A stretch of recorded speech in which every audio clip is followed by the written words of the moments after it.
දෙමාපියන්ගෙන් අවසරයි. ඇත්තටම මමත් හිතුවේ මේ වගේ මේ පොන්චි පැටාව ටික එකතු වෙලා මේ වගේ ලොකු වැඩක් කරන් කියලා. ඉලගින අර දරුවෙක් කතා කරන නම් මතක නෑ. ඒ දරුවාගේ ඒ කවිය අහලා මගේ ඇස්වලට කඳුළු ආවා.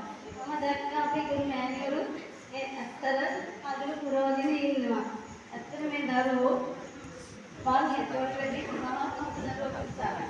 එයාලගේ ආකාරය කොච්චර හොඳයිද කියන මම හිතලා අපේ බුදුන් වහන්සේ මේ දහම් පාඩම් දෙවියන් දාන වැඩි බුදුන් වහන්සේ අපිට ලොකු ආදර්ශයක් දීලා ගියා. ඒ මොකද දන්නවද?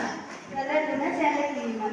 අද මේ දරුවෝ මේ එකට වෙලා කලගුණ සැලකීමක් තමයි මේ කරලා තියෙන්නේ. ඒ මොකද්ද?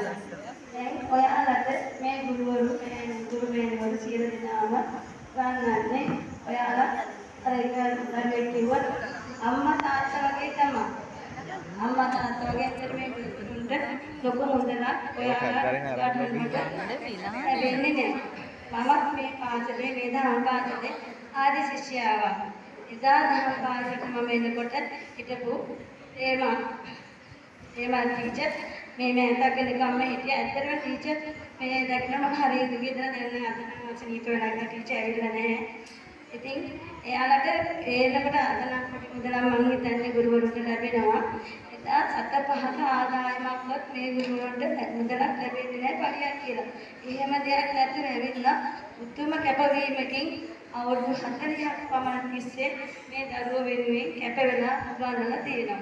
ඉතින් ඒ කෙලෙහි ගුණ සැලකීම අනිත් ගුරුවරුත් ඒ වගේ හැමදෙනාම වෙනුවෙන් මේ දරුවෝ එයාලා පුළුවන් විදිහට යන සංවිධානය කරලා මේ වැඩිහිටියන්ගෙත් කියලා යාළුවෝ ගන්න නැති එයාලා සංවිධානය කරලා මේ වගේ උත්සවයක් ඇත්තට මේ කරපිට ලොකු දෙයක්.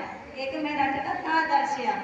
ඉතින් මේ දරුවන්ට අපට කියන්න පුළුවන් ඔයාලට මේ බුදුහාමුදුරුවෝ ඔයාලට මේ කලගුණ සැලකීම ගැන ආදර්ශය දීලා දෙන එක මතකද කියන්නකෝ කාට හරි මතක නැද්ද? බුදුන් වහන්සේ බුද්ධත්වයට පත් වුණාට පස්සේ බුදුන් වහන්සේට බුද්ධත්වයට පත් වීමට සෙවණ දුන්නේ බෝවස.